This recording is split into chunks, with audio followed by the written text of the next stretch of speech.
I am Gustavo Martinez Hernandez, And I'm Thomas Gloacky. and today we are interviewing Jose Mendoza Casarez on April 14th, 2019, on the south side of Milwaukee.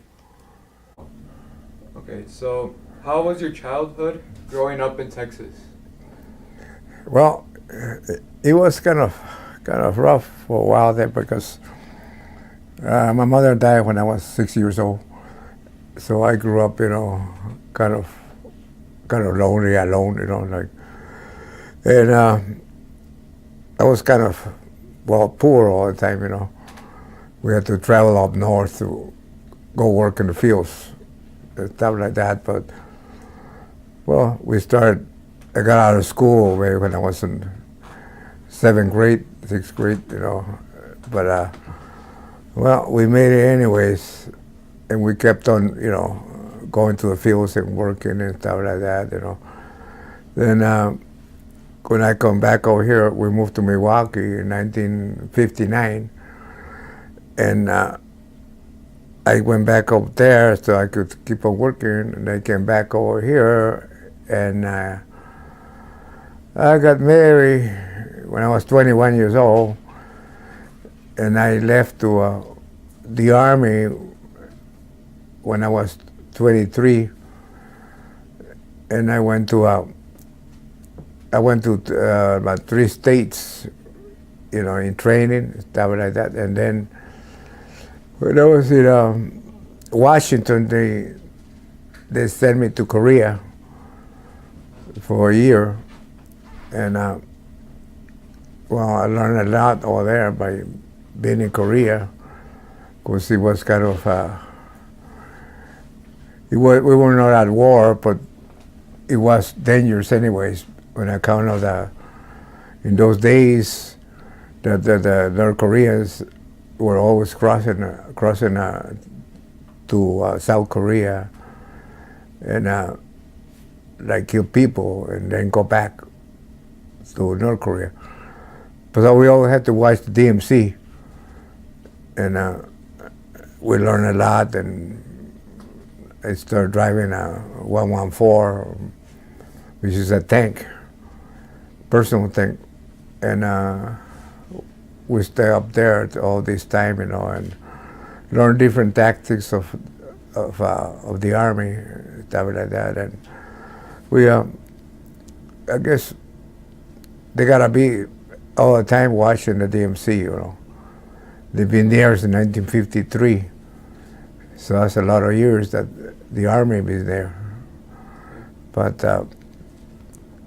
this is something that you have to be careful with, because otherwise, they'll be taking over again what they did years ago.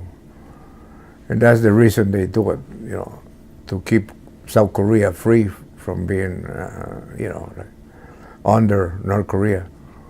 So that's why they do that, all the time, So that's the way it is.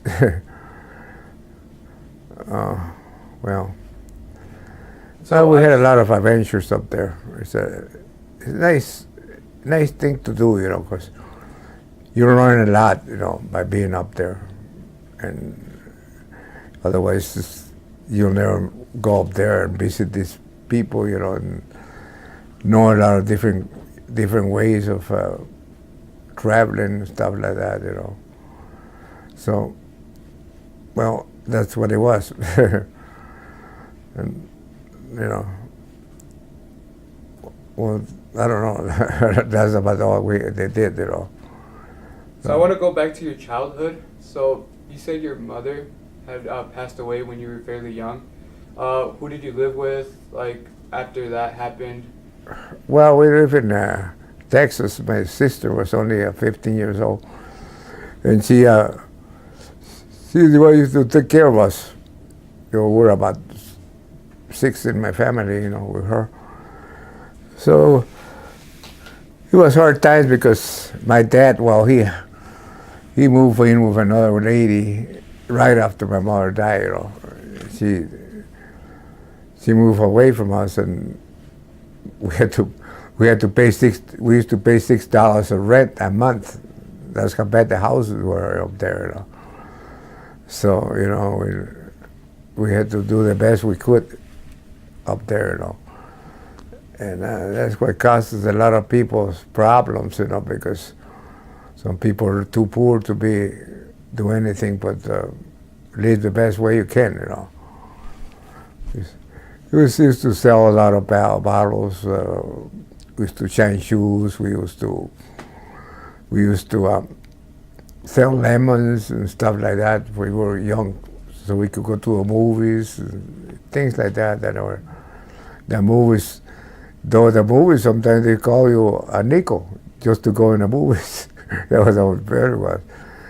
In those days, you could buy a car for $100, And we did buy a car in 1953, and we bought a 1941 Chevrolet, which was our first car we had.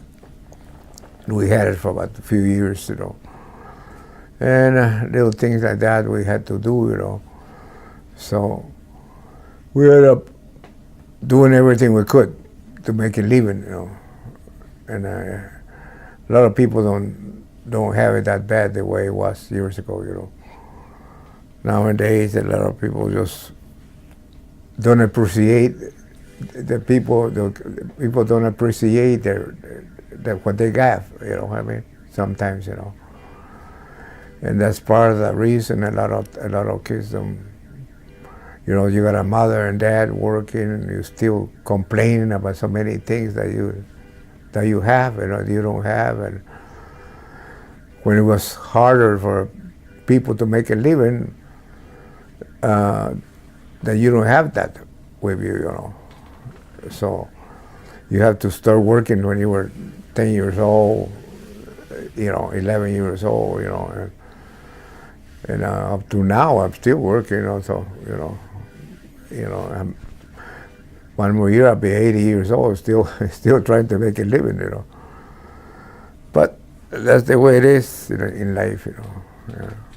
What kind of hobbies or interests did you have when you were young?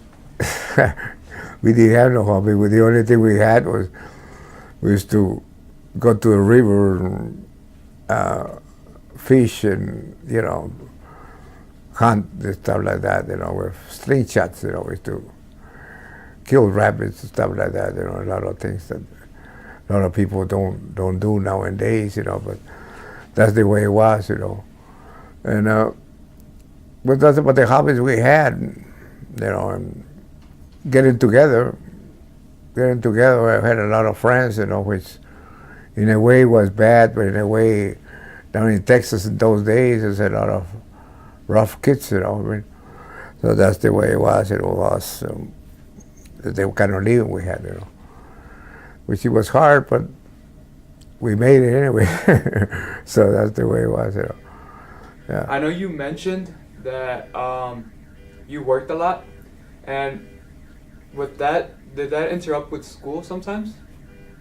Well, yeah. That's why I had to quit early school, because in those days there was not such a thing at law that they could stop you from working. Like we go up north, and some families, mostly Texas, people from Texas used to travel up north, and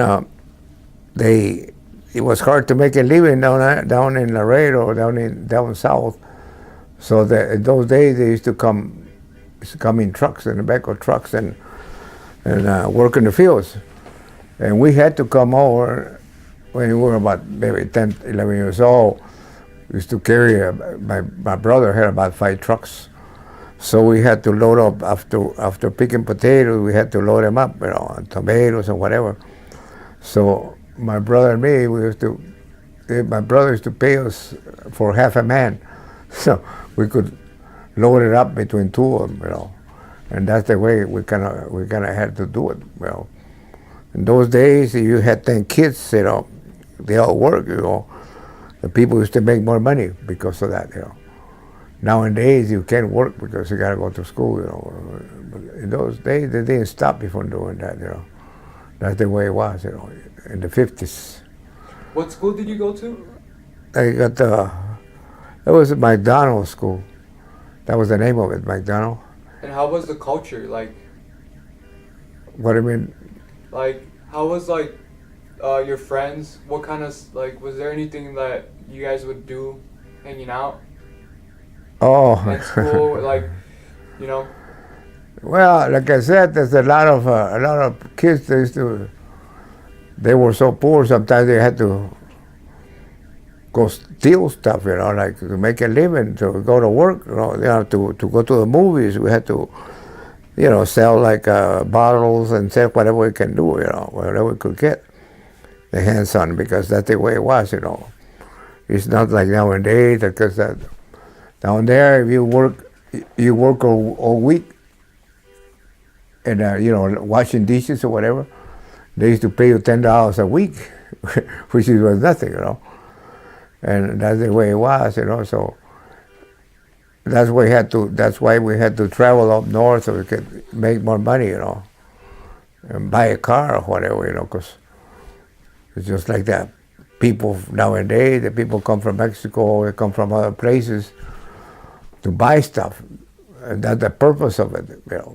You don't come here just to come here. You come here to buy stuff that you need, that you can make it other ways. Just, that's the way it is. And that's the same way we were before. In those years, we had to travel up north to make money, to buy stuff, like buy a house or buy a car or whatever.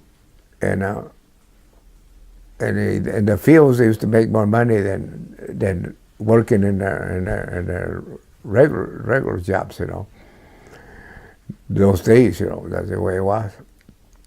But now, I don't know. Now they pay more money, I know you mentioned a lot your Chevrolet. Did that give you a lot of liberty going out? Liberty? We had liberty all the time. That's the only thing we had, because nowadays, you're still at home, you're 60, 70 years old. Sometimes kids don't want to work yet, They think you're too young, you're still under your mother's care and father's care, In those days, I was like a man already, When I was 13, 14 years old, since my sister didn't work and my other sister was too young, So me and my brother, we had to take care of them. So we work as men, do. That's the way it was, because I grew up. I guess I never had a childhood like other kids did, sometimes. Because you learn the hard way, to make a living, And that's why, you could drive, because my sister used to say, well, you guys work we used to work, stay in one place for 2 months, and then we travel to some other state all the time, Like we were in Colorado, go some other place to do some other jobs. And that's the way we used to travel all around, We were Michigan, Wisconsin, and Indiana, Ohio. We were all over the place. We used to have a lot of freedom, which we used to like, That's the way it was, You grow up to be your own man, That's the way it was.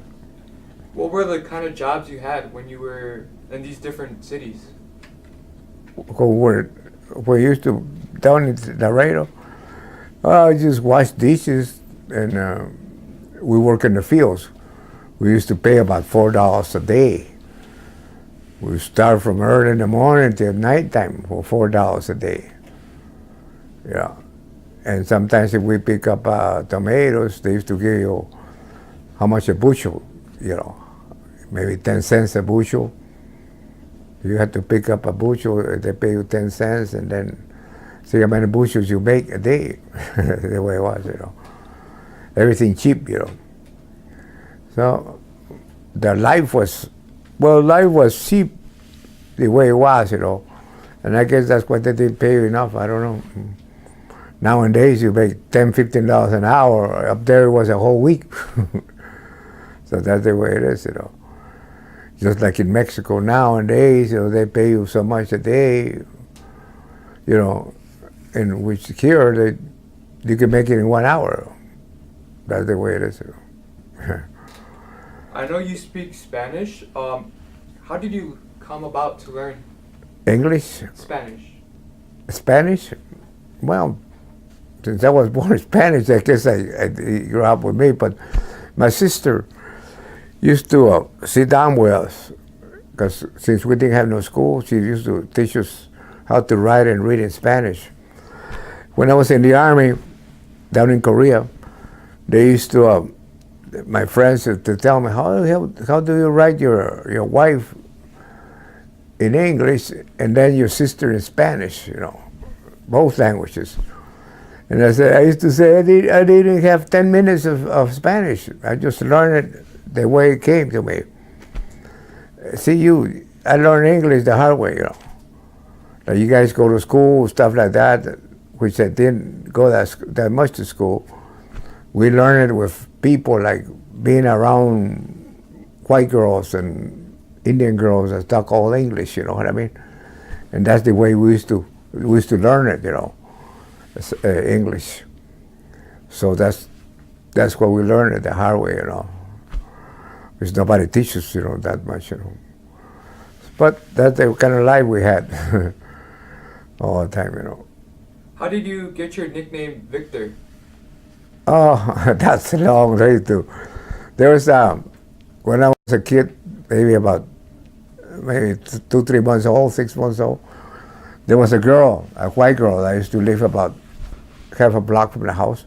She had money. Her father and mother had money, but she used to come and visit my mother. He used to carry me and call me by my Bebito, and then after that, they started calling me Vito. And that's the way it was, my real name is not Victor, That's what they used to call me as a baby. So that's the way it was all the time. Mm-hmm. How was your experience moving from place after place after leaving Laredo? How what? How was your experience moving from place to place after leaving Laredo? Oh, it was beautiful. People don't understand, and they never will, the kind of living that you have. Like now, you're in one place here in Milwaukee, you don't go nowhere. Once in a while, maybe you go out of town or whatever, But us, we used to travel all the time. And as soon as May came, we used to go up north.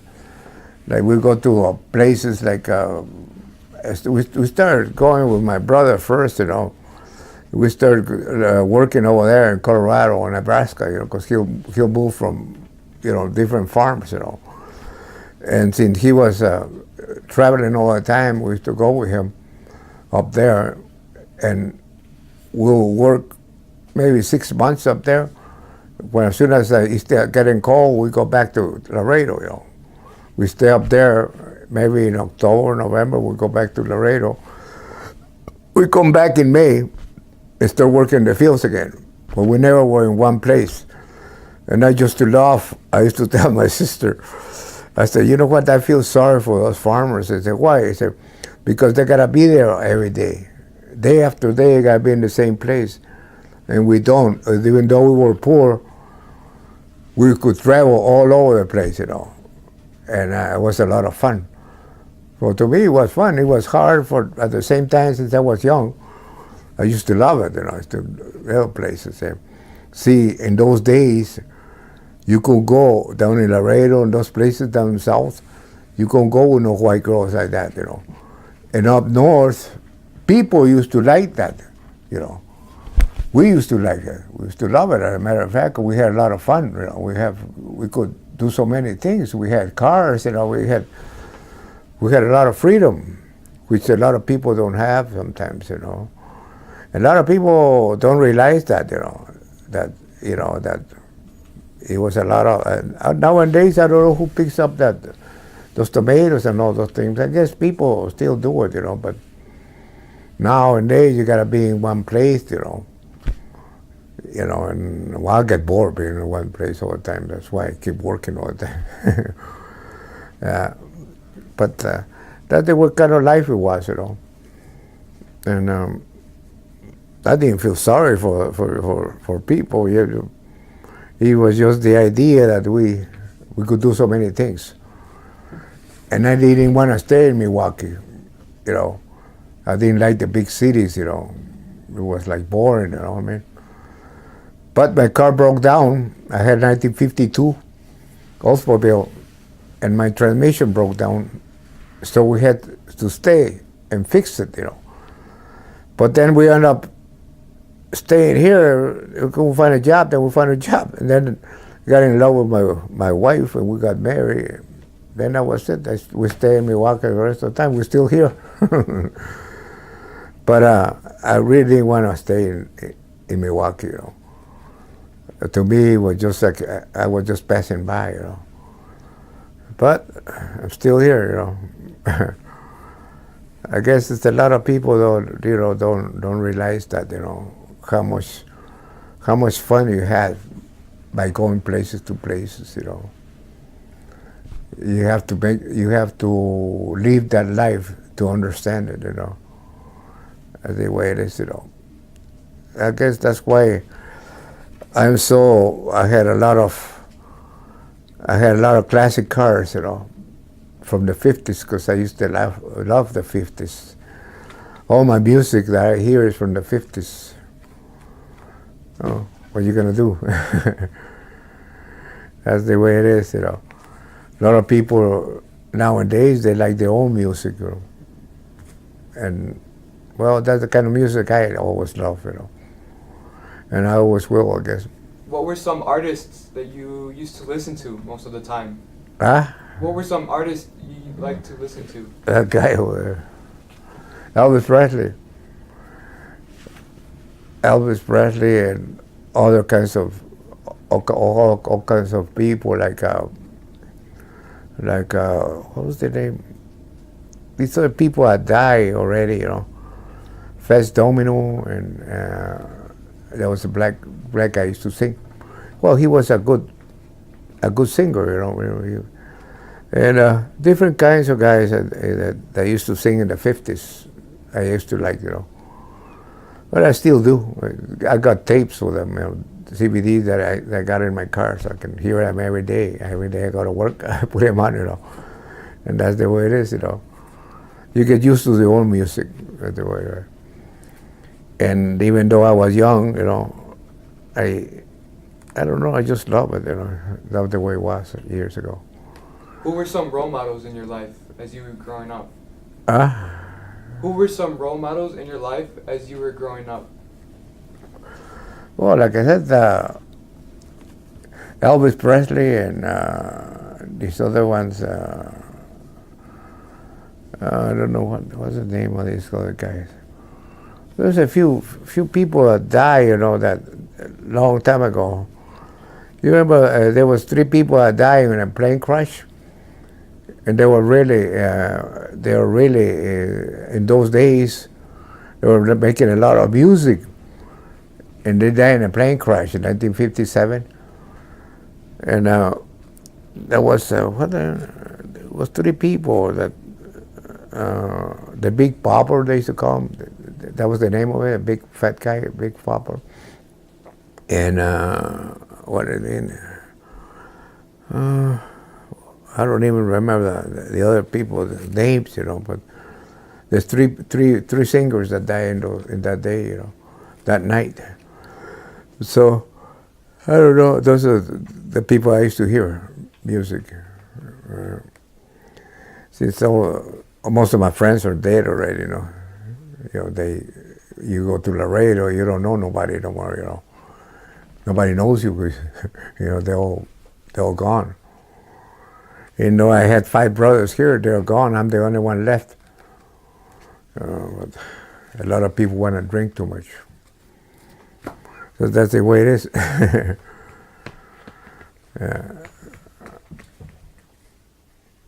What were your feelings on being drafted into the Army? Well, my feelings? Well, I wanted to go in a way because I wasn't getting along with my wife at those days, me and her. I used to go out too much, you know. It wasn't her fault, it was my fault.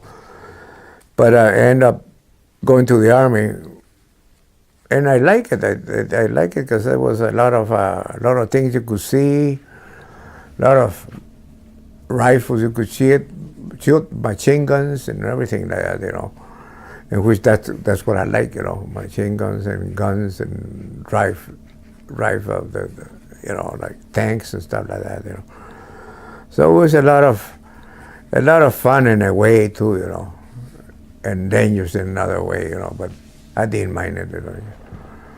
I just like being out there, sometimes, and being somebody, People respect you. That one thing about it, it never goes away. When you're a veteran, you never lose respect from the American people. American people appreciate your way that you were. Everybody respects a veteran. That's one thing about it. Even though I'm almost 80 years old, they're still helping me. I got operated twice, and they still help me. The veterans help me, They never let you down. They never let you down. One thing about the Army. That's why you have to respect the people. That's why a lot of people come here, and they don't do nothing, for the United States. They just want something for themselves, but they don't want to help, in a lot of things that you could help, Like a lot of kids not interested in the Army either, They don't want to do nothing like that, Which is good in a way. It's up to the kids, to the people. But I have my family. My family were in the Army all the time, I got two brothers that went in 1940s when the war was on, and they were up there, and my daughter was up there too, for 8 years in the Air Force. Now her daughter's in the Air Force too, so they'll help out, which I'm proud of it myself, because it's something to be proud of. It's not there's not the money and stuff like that. I mean, money, anybody can make money. It's what you can do. They always say, don't ask what the country can do for you. Ask what you can do for the country. And that's the way it is. A lot of people don't understand that. They just, oh yeah, I want to go be in the United States and all kinds of stuff. But most of them want to use the United States. They don't want to help out, And I don't know. You know what? I respect the president. A lot of people don't. They think he's bad. They think he's wrong, But no, because you know what? Korea, nobody that president of North Korea have never sat down and talked to people from here, from the United States. And Trump was the only one that scared him, that scared North Korea. But at one time, they wanted that, oh yeah, we're going to do this and that. And Trump told me, he said, you know what, you mess around with us, we're going to burn you up, North Korea. And he got scared, And that's what you need. You need a strong president to watch for the United States. You don't need a weak one. You get a weak president, they'll take over our country like nothing, Even now, people don't have no respect. In those days, they had respect for the United States. The United States had a lot of power, which is good for the people to make money and at the same time to be respected. But nowadays, they don't care about that. We need that. We need that respect. Because without that respect, we're nothing, man. And that's part of the reason I joined the Army too, to be part of that. I know you mentioned your wife. How did you meet her? How did what? How did you meet your wife? How did I At the leave time. her? Oh, I left her because I used to like to go out too much to drink and party and all kinds of stuff like that. And we ended up getting mad and leaving each other. And that's for the reason. It was never her, it was always me, Which I did blame myself all the time, I used to be that way all the time, And that's why I admire you guys, like you guys, because I was never like you. You're better than I am, So hopefully you, just like my daughters, they're married to good guys, My 3 daughters, they're making good money and they have respect for each other and they work hard for their money and things like that, They went to college, they graduated from college. They all got bachelor degrees and stuff like that. So that's why they make a lot of money working. Without that college, you won't make no money. What's the use of you working all your life for making $15 an hour, $10 an hour, when you can make $30 an hour? You know what I mean? You go to college and you make twice the amount of that. In the long run, it pays off. You know what I mean? Yeah, that's the thing about it. You gotta keep that college in mind all the time. Without that, I always had hard jobs. I used to work in tanneries, which it was hard job, packing houses, stuff like that, because of the fact that I didn't go to college, So I had to make whatever got. I did it the hard way, A lot of people don't, A lot of people go to college, they make good money. Right? My daughters, they make more than $35 an hour, which is good, How old are your daughters? One is 50, the other one's 45, about 46, 45. The other one's 42. So they work and they make good money. My oldest one works for a lawyer. And the other ones, they have their own offices. They work for people, They travel too much, They travel to different places because they go with a company, as secretaries, So they make good money, And that's what I like, because they don't bother me about money, I don't have to worry about them, They're the best thing. Well, you don't have to worry about your son making money or your daughters if you're going to help them out or whatever, That's the way it is in life, Because without that, you might as well, like those people trying to get here from Mexico and places like that, that's because they don't have nothing. They want to do something, But it's not easy to get all these people nowadays, Too many people. That's life, That's the way it is, though. But you can do nothing about it. About that, So. Would you say the Army changed you for the better? What they do, yeah, they change you in a way. The respect, and then you see other countries. You see, like Korea, you go up there, and you see how they live, and you learn how to respect what you have up here, The best way you can learn how to respect your own self and things like that is when you get sick and you almost die. That's what they always tell you. To really live, you must almost die. You know what I mean? That's what happened to me. A lot of times you get real sick, you almost die. You come out of it, and you learn how to respect and all that stuff yourself. And do the best you can. Better. And then that's what I do all the time, to keep on going and make money, because you really think about it, you're here already in the United States. Now, you don't work, you're a fool, You don't want to work. Look at all those people trying to get here just to work. You work all the time, you know what I'm talking about. Without that, what the hell are you doing here in the United States anyways, Might as well go to Mexico, go other places and suffer up there, other countries. Because that's the reason they want to be here, for a job. And there's a lot of things that you could do.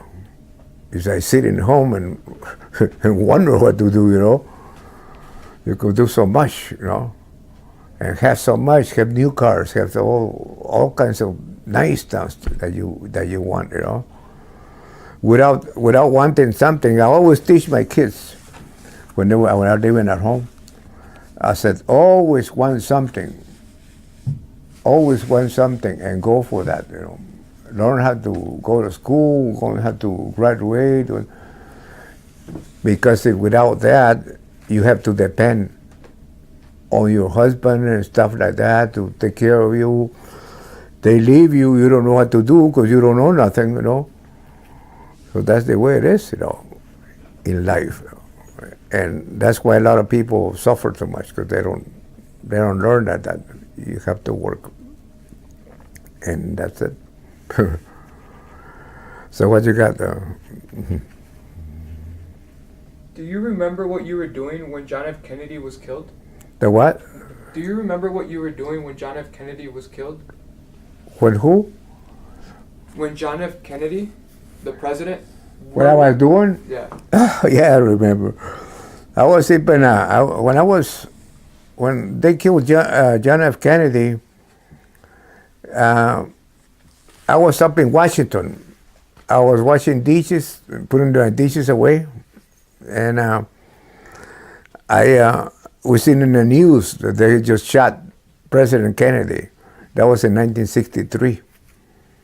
Yeah, so I was up there in those years. So in those years, they had a lot of problems with Russia, Kennedy was a person that, he was a good president, but what happened with this, in those days, Cuba was under Russia, instead of being with, he was with Russia. And Russia wanted to put missiles in Cuba. So what they did, President Kennedy stopped them from bringing missiles to, they didn't want no Air Force there from Russia.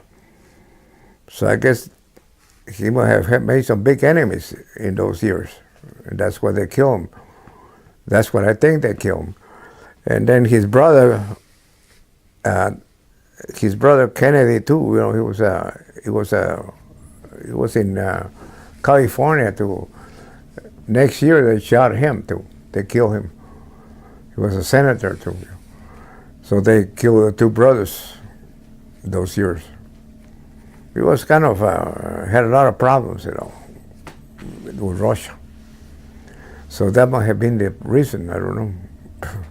And what was your reaction when they elected Lyndon B. Johnson as president, as the next president? Oh, it was okay. I guess that's when Lyndon B. Johnson, it was okay. It's just that when Vietnam broke off, 1965, Vietnam, when I was in Korea, they told me that I could, if I volunteer for Vietnam, they'll make me a sergeant.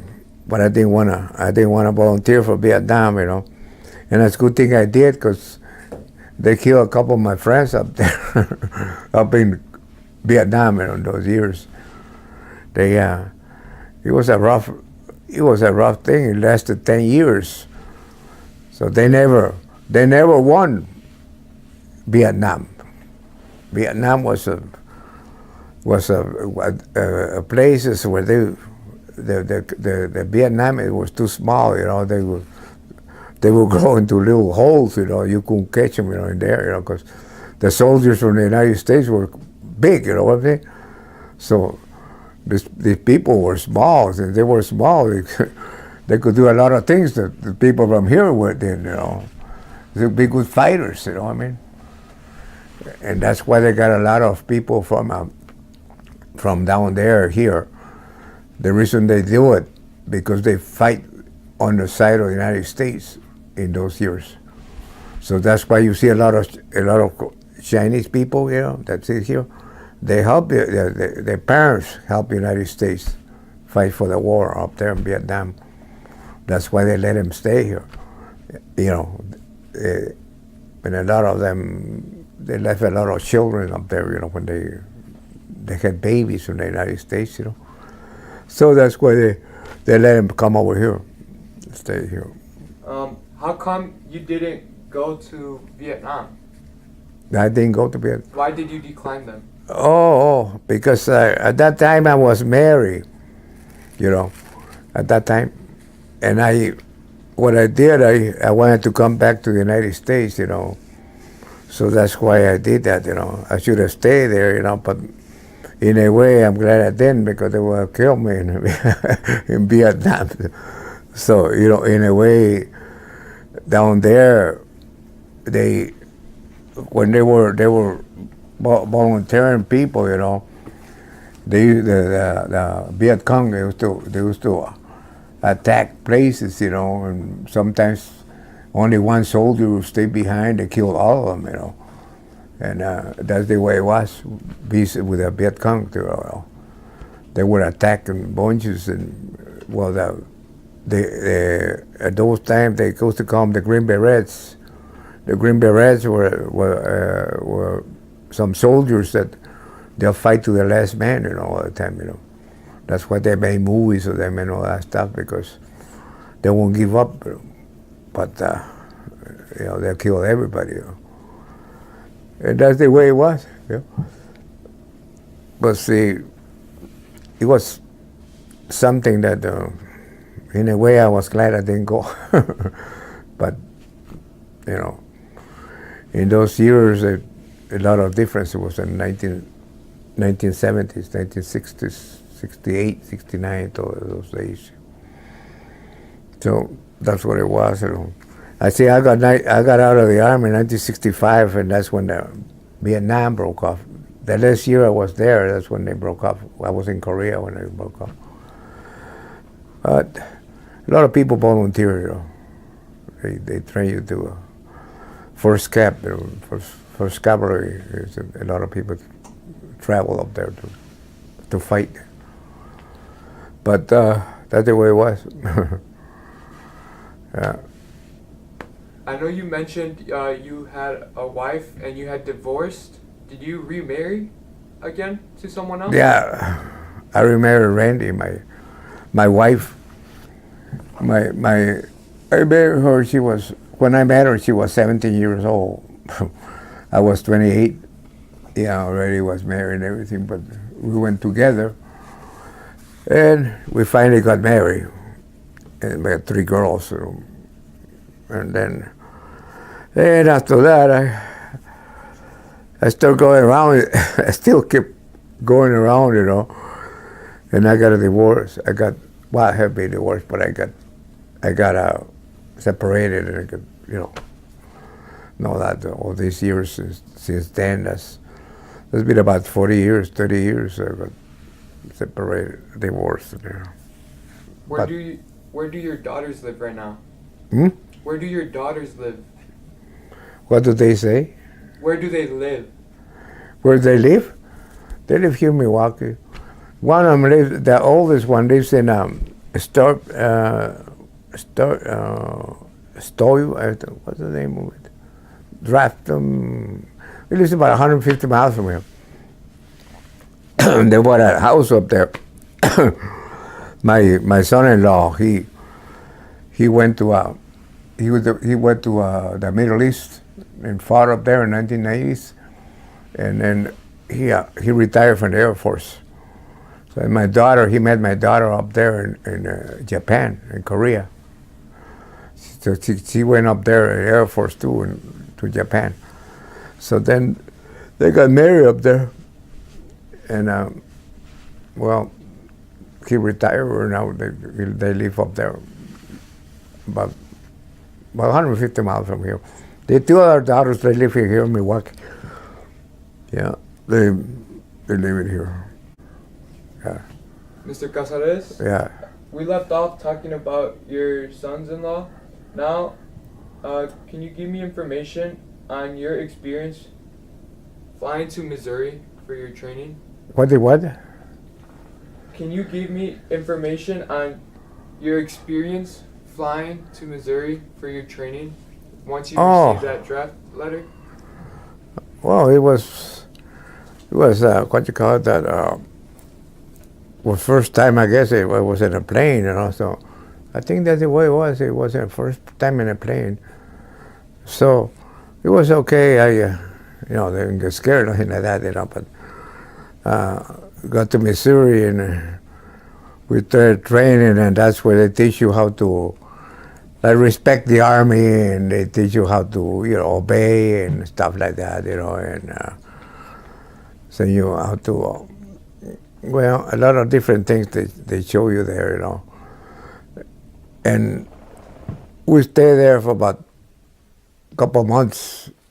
Then I got sent to from there I got sent to Fort Knox, Kentucky for other training for 2 more months, and then from Fort Knox I got sent to Washington.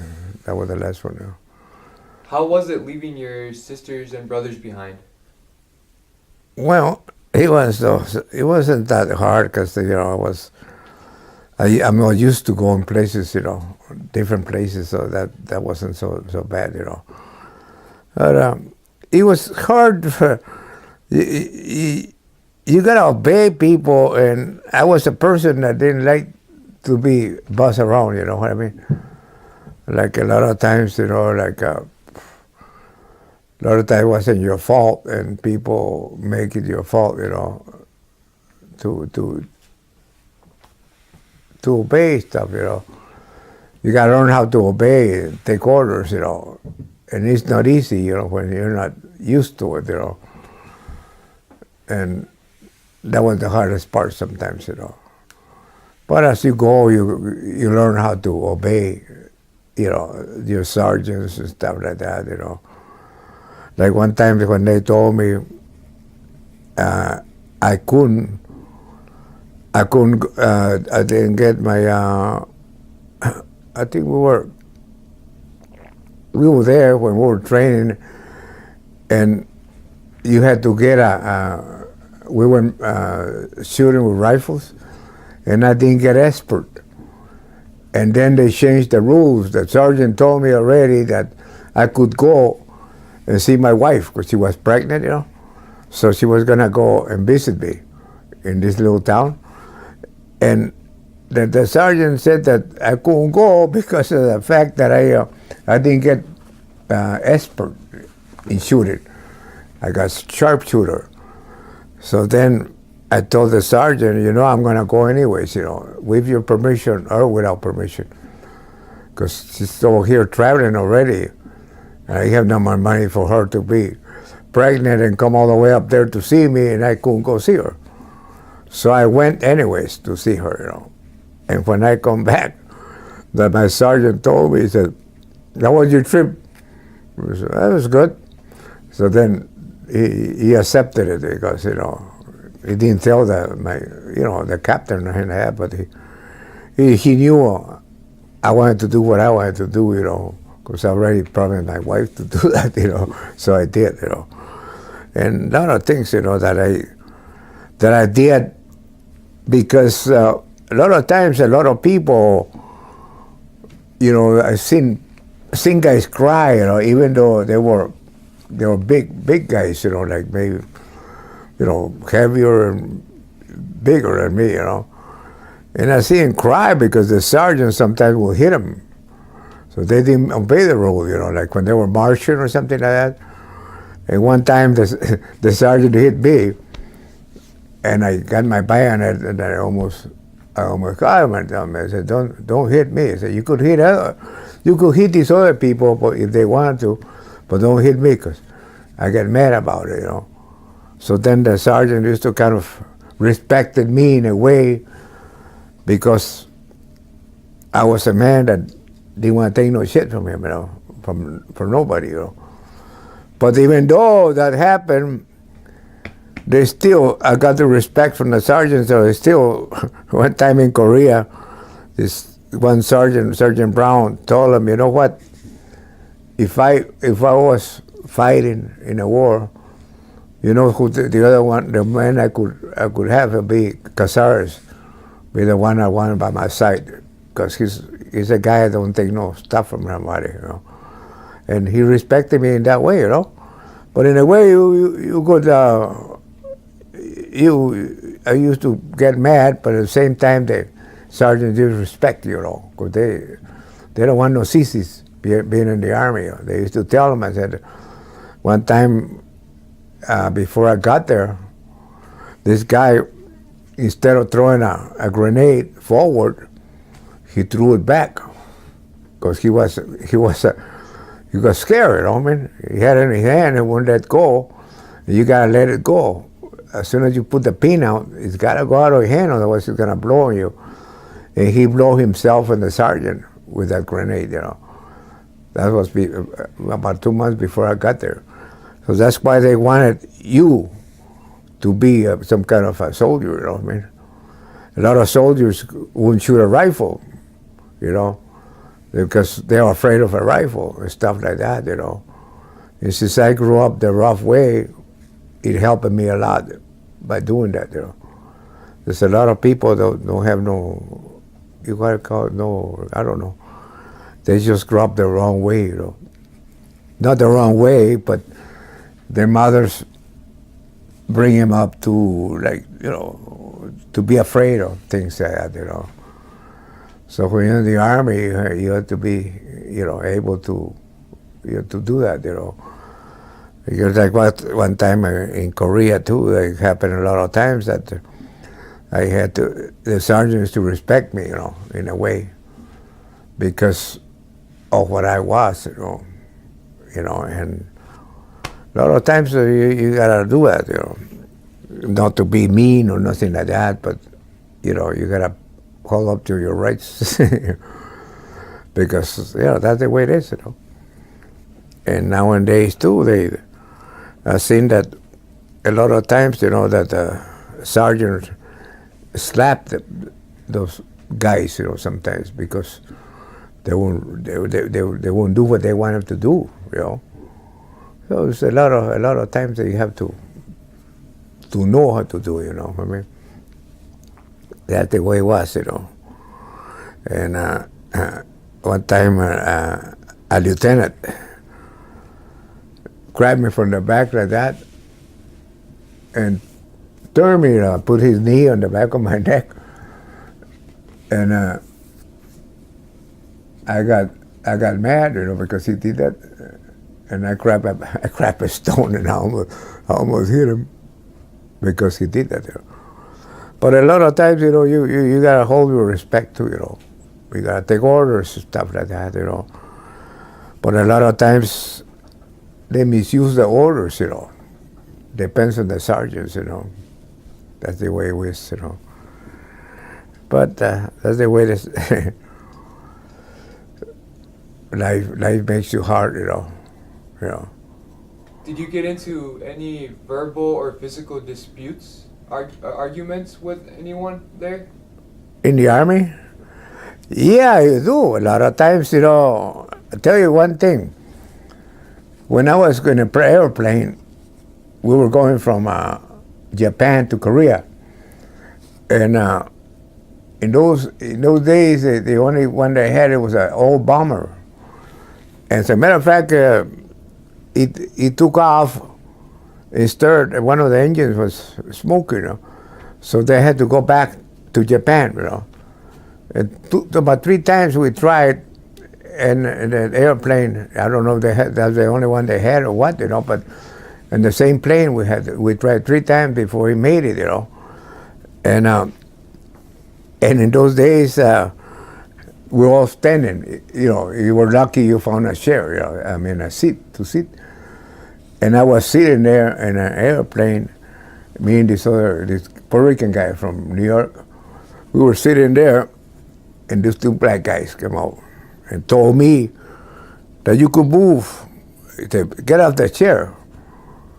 So I said, well, what? What the hell? You know, just because you're black and so take me off this damn chair? He said, no.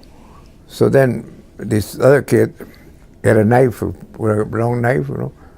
And he would take us off the chair. So there was a lot of disputes because of that. Because people wanted to take advantage of other soldiers, you know what I'm saying? Like I knew this kid that used to give him money because they were big, you know. They'll come out, give me $1. A kid could give me $1, you know. I said, why do you give him $1 for? Well, because, no, you have to give him money. You have to be afraid of that bitch, you know. But a lot of people take advantage of other people, you know, in the army too, you know. Just like in prison. But you have to be able to back it up, you know. And the only one you could back it up if they were too big with a knife. You know. What are you gonna do? You know, the guys are too big for you, you know. And they were mean, you know, and stuff. A lot of mean people, you know. Like one time, these 5 guys would take their time, you know. They'll go to a bathroom and they'll wash up. They'll take their time, and here, meanwhile, the other people would be lined up to go eat. You know what I mean? And there was about maybe 80 people go eat. You know, by the time you got to that thing, you were starving. You know, and these guys would take their time and go tell this 4 or 5 guys to go to the back of the line. Go to the back of the line, you know. And these guys will go, you know. And one time we were about 3 Mexicans, my friends, a couple of my friends and me. We were coming back from bayonet, you know. We had our bayonets yet, you know. Man, he told me to move on the back. I said, hell with you. I said, you gotta move in the back? So I swung that thing and he said, ooh. And you know, since then, they never did it again. See, a lot of disrespectful people do that, you know, right? They're big, they're mean, and if you let them do that, you know, they respect you all your life, you know, that way. So that's why we used to do that. Not because we were trying to be mean at them and all that stuff, but you got to hold your ground to do stuff like that. Just like me, give me a watch and you give it to me because you're afraid of me. And every time I see you, I take something from you because you gave me one thing already, you know. And that's the way it was in the army. People take advantage of you, just like in the what you call it? Just like in jail too. They do that to people, you know. But that's because you let them, you know. You let them do it. You know. No matter if they kill you, you learn to respect, you know what I mean? That's the way it was, you know. So we learned that way. Did you ever face any racism? Huh? Was there any racism in the army? Yes, a lot. Well, that's what I'm talking about right now. People, years ago, in the 40s, you separate people. You used to separate the Mexicans and the whites used to be together, you know, all the time, you know. All the time they'll be in the barracks, different barracks, you know, with houses that did barracks, big barracks. And the other blacks were separated in those days, you know. They were fighting like you, but they were separated, you know. But when they put them together, that's when the problem started, you know. Everybody wanted to take advantage of other people, you know. I seen this one guy, they beat the hell out of him because he was from down south. Down south, the people are different than here. In those days, you know. And I seen him beat the hell out of him because he used to tell me, I hate you guys, I hate you this and I hate you that, you know. And those 2 guys beat the hell out of him, you know, until they stopped him, you know. But that's the way it was in the army in those days, you know. It's a lot of, it still is, but they keep quiet, you know, man. It's not like before. Yeah, we used to live when we used to go up north. See, people here, they don't know what prejudice is. We knew prejudice. Because when we used to come from Texas, in those days they have no civil rights. You know what I mean? The civil rights started in the 1960s. You know, when they start burning the towns, stuff like that, you know. But in those days, the law was that they don't have to serve you if you don't want to. So we had to travel, like my brother, he was a light complexion, you know. So they'll serve him, but they won't serve us. So he had to bring all our hamburgers to the truck and all that stuff, you know. But that's the way it was in those days, you know. You couldn't do nothing about it. That was the law, you know. Just like in Laredo, Texas, too. There's to be people eating there, and they couldn't serve you, but even though they don't serve you, they had cooks that were Mexicans. And that's the way the law was before, years ago. You know. But now they changed everything, you know, so that's the thing. How was life in Korea while you were stationed there? How was it? Well, it was nice, beautiful. The thing about it is, in those days, well, I used to like a lot of women all the time, you know. And in Korea, any Korean that were in the bars, they were all younger, 17 years old. That's the way it was. When a Korean would turn 22, 23, they will consider them a mama-san. A mama-san means a grandma, too old, you know. So the ones that used to mess around with the soldiers were all 16 years old, 15 years old. You know. And there's a lot of people, lot of, you know, like drinking, having good times and stuff like that, which that wasn't here in the United States, you know. It was totally different.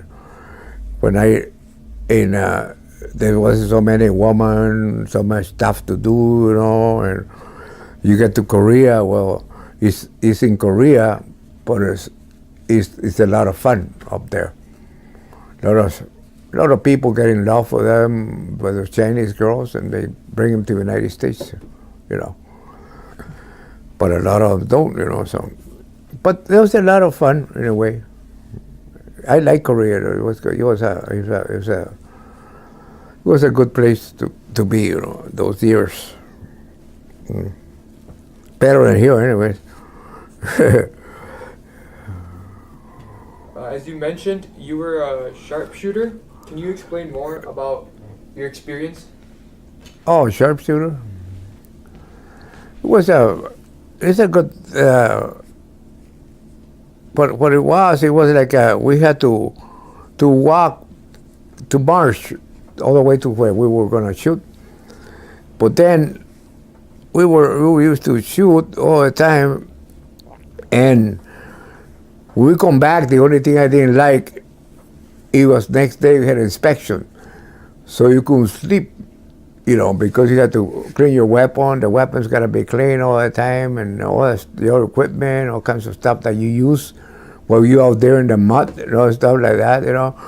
So it was okay, you know. But that's the only thing I didn't like about the shooting, because we stay a whole week shooting all the time, so you can learn how to shoot better, you know, and stuff like that, you know. Well, a lot of people like the shooting, you know, stuff like that, you know. Oh. Well, in Korea, did you experience anything bad or super horrible or anything like sad? What do you mean? Anything with like exterior life back in the United States, or like just life in the army? Did you get like stressed out just because you were there for a long time, for 2 years? Well, yeah, the way it was, because when you were stationed, when you go on the DMC means that when you're close to the enemy, you know, there to you watching the DMC, the line, they call it no man's land, because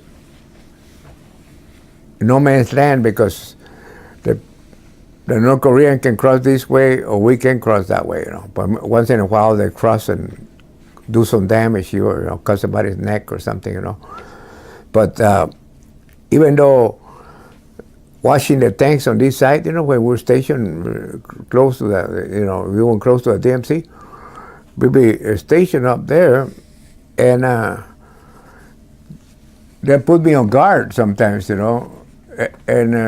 I'd be by myself watching watching the gate and the gate by myself way out there, and they give you a shotgun, but even though they give you a shotgun, they tie the bullets together, and they told me that you couldn't use the bullets, I said, well, what the hell am I gonna do with a shotgun and no bullets, So that's why one time I bought a small gun that I used to carry sometimes.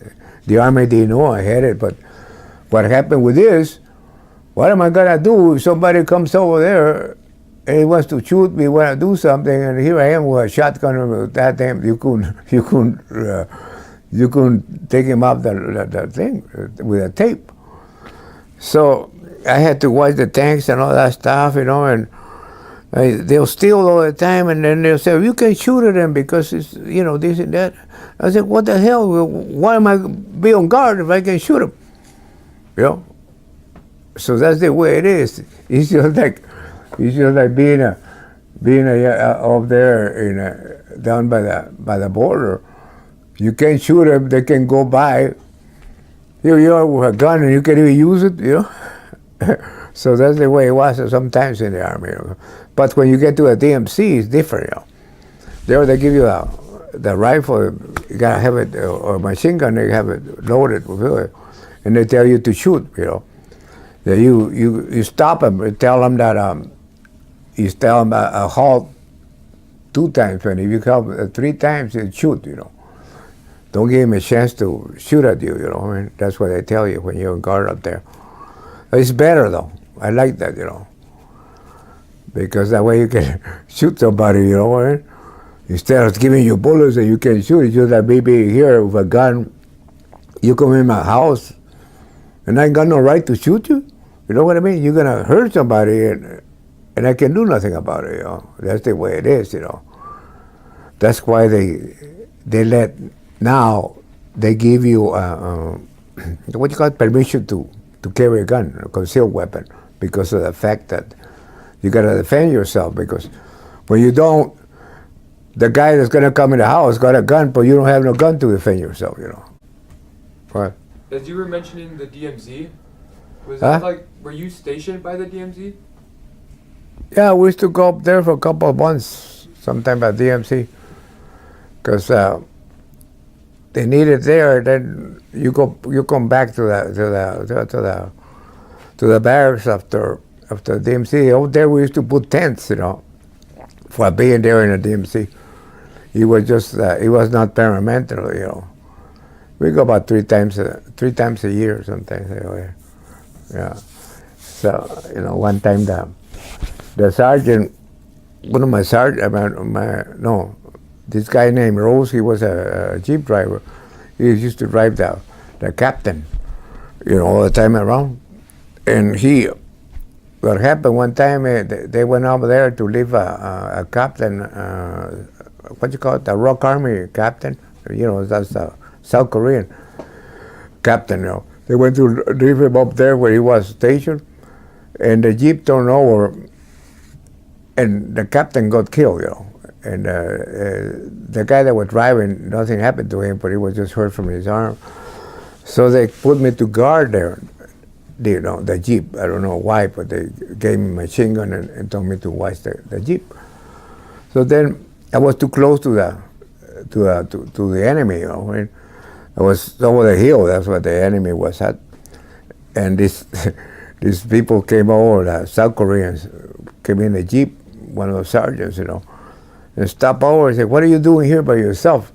He said, "Well, they told me to watch the Jeep." He said, "No, you can't be here. You're too close to the enemy." He said, "I'm gonna leave you one of my soldiers, to help you." I said, "Okay." So he left one of the soldiers there, to keep him.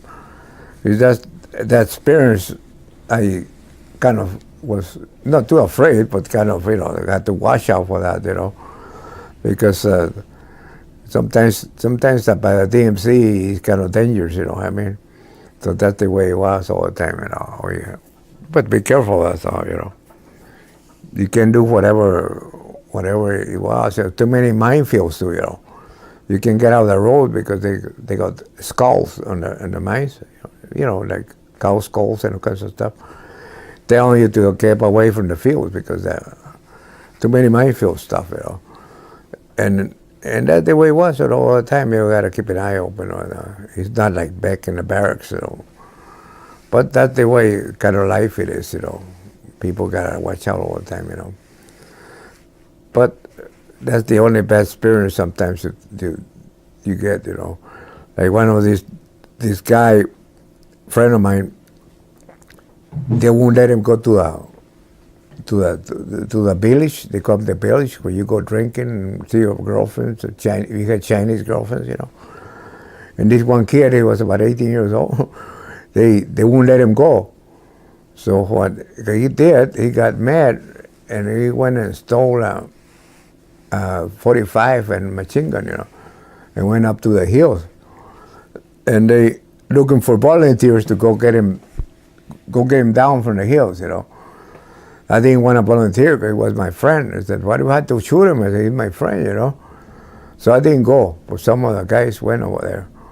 But what he did, he ended up shooting himself, He put the 45 on his head and shot himself because of that. All was because of a Chinese girl. They wouldn't let him go see, It's a lot of people get that way, At times, the Army can do a lot of things to you, can do right and do wrong, But that's the way it was a lot of time. Can you explain your change of rank? You started off as a PVT E1, then your final rank was a Specialty 4? Yeah. Well, the reason they gave me a Special 4, because the sergeant told me, he said, I didn't want to drive a 114 like a tank because the roads were too dangerous, And tanks were coming this way, say maybe about 15 tanks were coming this way. You'd be going down, and the time you miss them about that much to hit you hit each other. And it was when it rained like this kind of weather. In Korea, I had bad weather all the time. Some people would turn over, that this guy that had, remember I told you the experience I had with this guy that I won't get up the chair that he told me in the airplane? Well, that guy, he got killed up there. His tank turned over, and they had a 50 caliber, and it was like that. He smashed his head, he got under that thing and smashed him. So things like that happen sometimes, and you have to watch out for those things, And I didn't want to drive a 114, and the sergeant told me, he said, I want you to drive for me, but if you don't, that way they'll give you a Specialist 4, because if you want that rank, so I had to drive because otherwise I wouldn't get my Specialist 4. So that's why they gave it to me. This one here I got, but that's the reason. Because I had to drive a 114. Well, it's just that it's too dangerous driving sometimes because the only thing you got out of the tank is your head. You're driving. It's not a wheel you're driving. It's a stick. You're driving this way and that way. And that's the reason.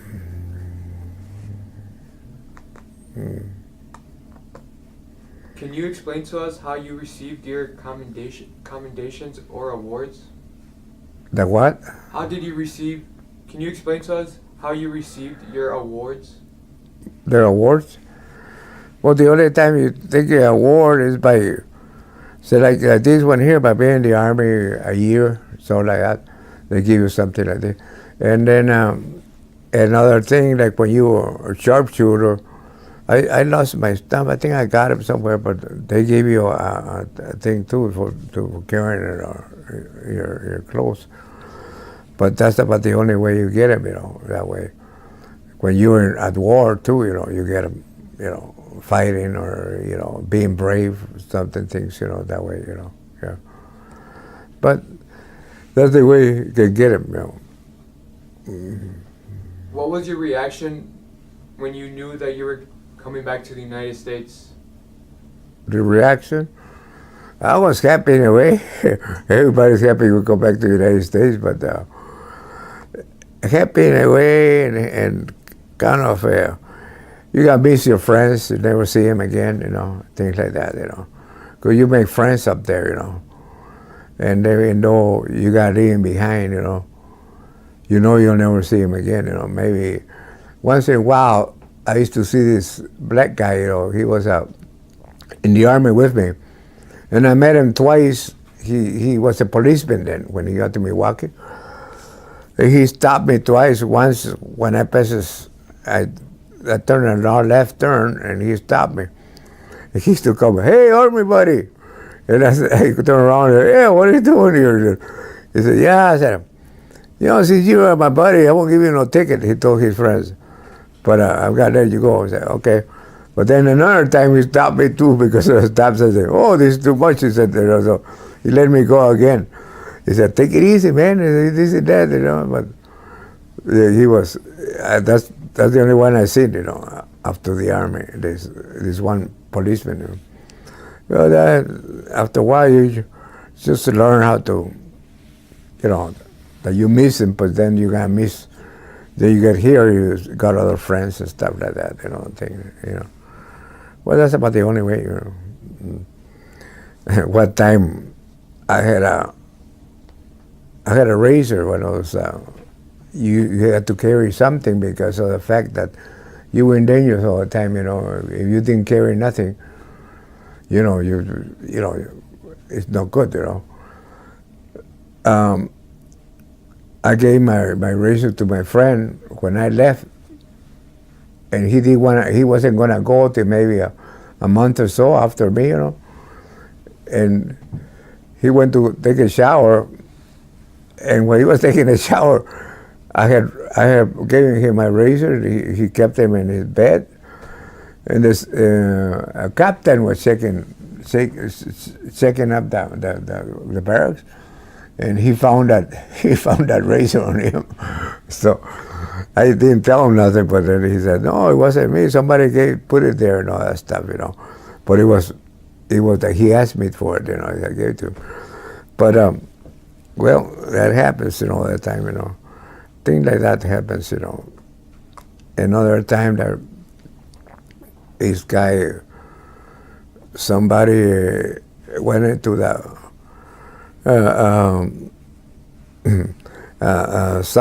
South Korean, they what would they do? Oh, they went and stole a radio from some guy, and I seen him. I was on guard, and he used to be on guard too. But I seen him that he was carrying something under his thing, and he left it down there. And I got kind of curious why he left it down there on the bottom of the stairs before he climbed the stairs, because he was to be like a tower. And I told this guy about it. They caught him with that radio. Things like that happens. Who was waiting for you when you arrived to the United States at the airport? At the airport? Oh, nobody, because we arrived up in California. Then from California, I didn't know nobody up there. I came to Milwaukee, but you stay there a couple of days. A couple of days you stay in Fort Ord, then you travel back to where you were from. That's why you're not bothered about whatever. Did you ever consider signing up to fight in Vietnam, even though you declined it? Were you having second thoughts? Yeah, you consider it? Did you consider it? No, not really. I didn't want to go through that because I figured I was in the army for a couple of years, and I was missing here being a civilized over here. The reason some of the times you miss it because they didn't pay you enough money to be up there, you know. Man. So you didn't have too much money, you know. Even though you're in the army, they don't. In those days, they won't pay you nothing. Nowadays, yeah, but now even they pay you money just to go into the army now, you know, because they need you. But years ago, they won't do that. They don't give you enough money. You know. So that's kind of what you miss sometimes, you know. Yeah. Can you explain what was life like after the war? The what? What was life like after the war? What was like? What was life like after joining the army? Life? Yeah. Well, I came back to the same thing. I came back to my job because in those days, when I was working at a tannery down the east side, and those days used to be a lot of tanneries, a lot of work in Milwaukee. You know what I mean? You didn't have to go out of town, or you make more money or work in tanneries. You work hard, but you make more money, and that's what I was doing. So I came back to my job, and then I started working again, where I was, But even though I was working, I kept on going out. A lot of stuff that I used to do. So that's what it was, But, it's the same thing almost. Yeah. During the time, what were your thoughts on Cesar Chavez? The what? What were your thoughts on Cesar Chavez and the United Farm Workers Movement in the 60s? What it was what? What was your reaction or your thoughts on Cesar Chavez and the United Farm Workers Movement? What were your thoughts about Cesar Chavez? A farm worker? What were your thoughts on Cesar Chavez? Cesar Chavez? Well, Cesar Chavez helped the Mexicans, but they were mostly from California and Texas. In those days, there was not too many Mexicans crossing the river. You know what I mean? That's why he was helping them so they can pay him more money. Because when we used to work up here in the fields, they'll give you little sheds, little sheds that sometimes they have no floor, they have no ground, just hay and stuff like that they used to give you. But we didn't mind because we work in the field. We just came from work. We weren't going to live there forever. So he made it so that they'll give him a little bit more money and better housing and stuff like that. So that's where it was. In a way, he helped the people. But in another way, no, because the farmers couldn't afford to do so many things like that, So some of them started using machines and stuff like that, Like when we used to pick cherries, we used to do a lot of work at cherry picking. They used to only pay you $10 a bucket, for 10 cents a bucket, So you make enough, but not for, to consider very, very much, But if the farmers, after a while, they start using machines, so the people from Texas won't go pick up cherries over there anymore because they need you anymore. So they made it good. Cesar Chavez helped a lot of people, but at the same time, a lot of farmers they didn't want that, So I don't know. That's the way it was, So. But now it's totally different. Everybody is different. That time they didn't need the people from Mexico to come here and work in the field. The Texas people, California, and people use it from Texas. But now, whatever it is, you go over there. You say you got no job, you don't feel good, or whatever. They give you food stamps. They help you. So in other words, the presidents and all those people did that to the people. You know what I mean? That's why a lot of the United States is kind of messed up because of the fact that they give too many food stamps away and stuff like that, So that's the way it is. What were you doing when Apollo 11 landed a man on the moon? What was I doing? I was here in Milwaukee, but I don't know. It was something new, you know. I never paid attention to that either, you know. It was just something that it was considered that, because a lot of things happened those years, you know. It was, even now, you know, they land in the moon and walk around the moon and all that. So big deal. Who knows what they are, what did they went up there for, you know, things like that. So. Are there some things you regret doing or not doing in life, or in the Army? Yeah, in the Army and all that? Yes, I did. Oh, my drinking part. I guess if I was born again, I wouldn't like to be doing all that drinking I did, you know. You spend a lot of money for nothing, you know what I mean?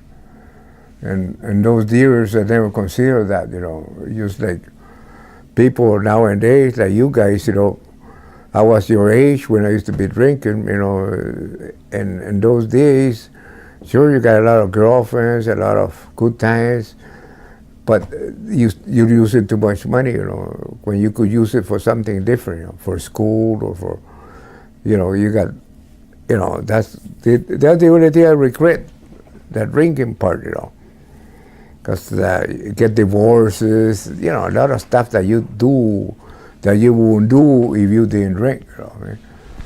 Because you go to a bar, you think you have good times, you know, and it's not right, you know, it's not. People lose a lot by doing that, you know. You lose your wife, you lose your kids, you lose a lot of stuff, you know. Like, I'm glad that Adela's sons don't drink, you know, like Tonyo and Temo and all that, because they keep a good life, you know what I'm saying? All my brothers were drinks. They end up dead, you know what I mean? So that's the thing that makes you. Plus, you don't have the money. You don't buy nothing. I changed a lot when I stopped drinking, man. It was a lot of difference to me, you know. I bought this house, bought cars and stuff like that. But if you keep on drinking, you couldn't do things like that, you know what I mean? All your money goes on drinking and partying and all kinds of stuff. It's no good for nobody, you know. You're getting sick, all that stuff. I guess you know that stuff too, you know. That's the way it is, you know. About how many years do you have not drinking and being sober? About 16, 17 years. When I stopped drinking, I went up to Green Bay to work up there because I lost my job here because of the union. They had a walkout, 1987, 88. So I ended up going up north. I was separated already. I went up north. And I worked in another packing house up there. And I started thinking more, you know. But I was almost in my 50s too, you know. And I was 57, 58 when I started working for the city, you know. I started thinking, man, I better start doing something before I get too old to be, you know, be partying and all that stuff, which, you know, you got to learn someday.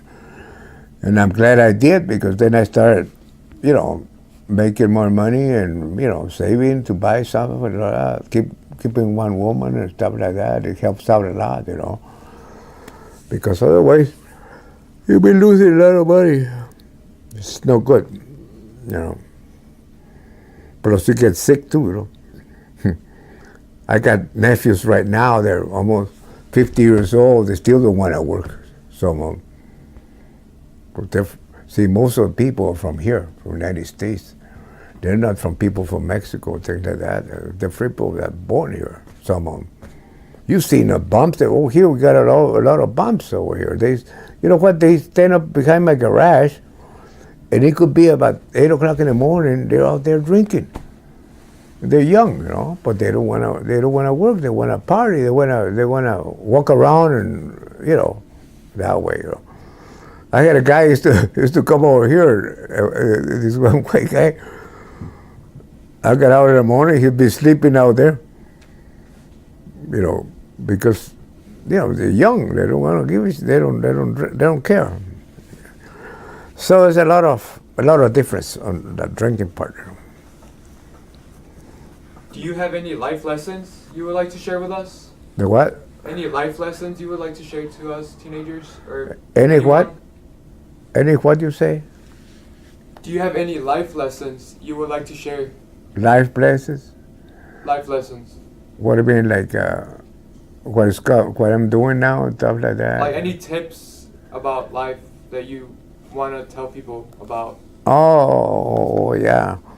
Well, not to drink, not to smoke. This is the best thing you can do, And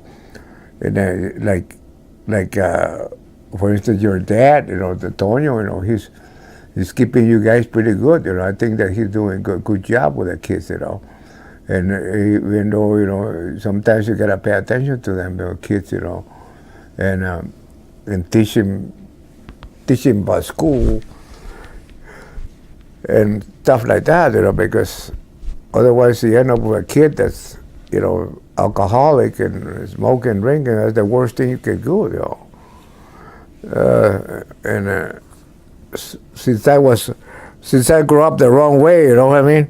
With a lot of friends that used to drink and party and all kinds of stuff. That's why I did these things, If I had hang around with people that are better people, you couldn't do stuff like that, And that's the main purpose. That my kids, they don't drink, they don't smoke and stuff like that, which I like, And they're college kids and stuff like that, and to teach them to go to college and stuff like that, to keep them in school, That's the best way, Because otherwise, they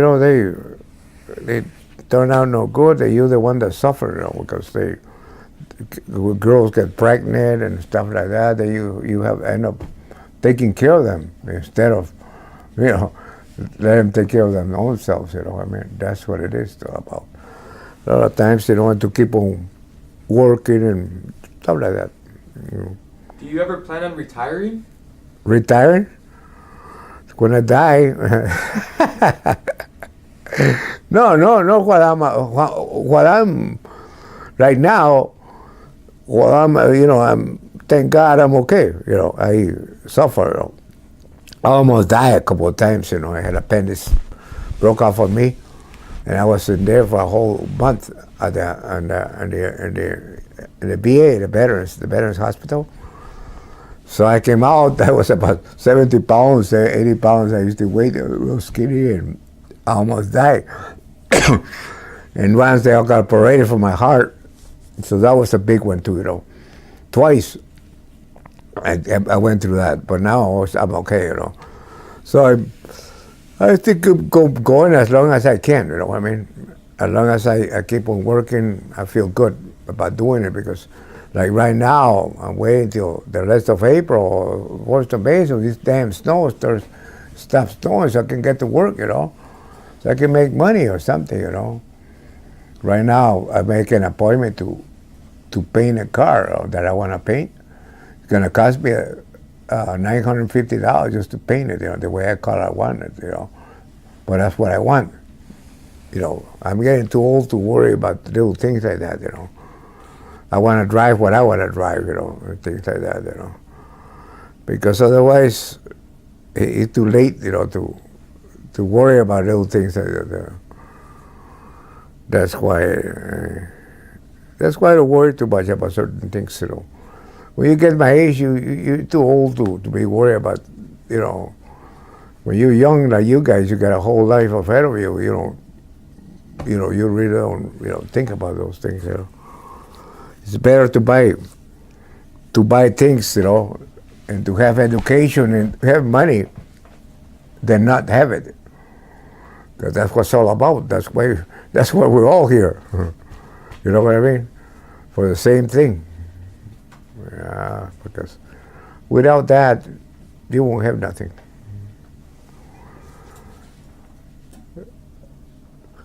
Is there anything else you would like to talk about before we conclude? No, that's about it. I gotta get ready to see if I can. I don't know when she's gonna call to pick her up, so I can go pick her up. That's all I can do. All right. Well, thank you for your time, Mr. Casarez. And Okay, you're welcome.